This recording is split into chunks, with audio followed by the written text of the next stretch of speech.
These SFAIH acrylic paint markers were sent to me by the seller for an honest review, and so here are my thoughts. First of all, they came packaged really nicely. You can tell right away there are tons of vibrant colors. There's 24 colors in here.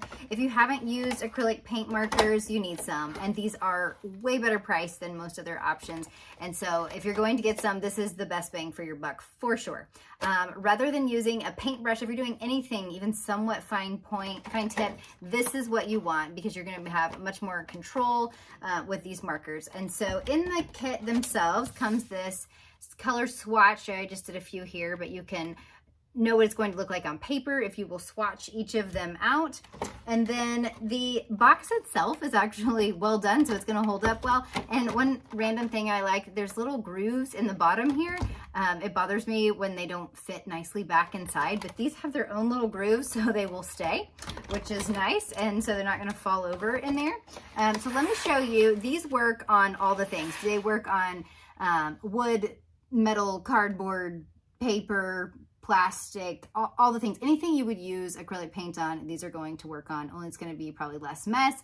It has a cap, so when you can not worry about it drying out right away, which is great, and just gives you more control. So I'm going to show you how to use the marker, and then I've kind of sampled it on a few things I will show you.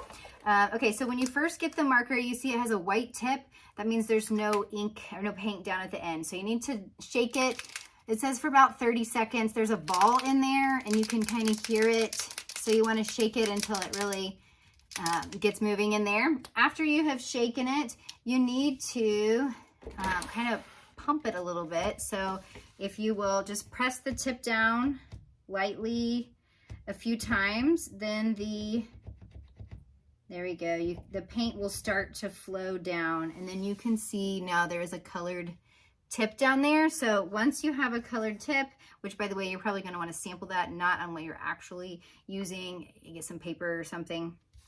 And then it makes this beautiful color here. It does take a little bit to dry, just like any other paint marker. One thing about that, you don't want to go over it with something else to do another layer. You need to let each layer dry. So if you are going to be overlapping, allow time for that. But as far as the paint, it is just really lovely.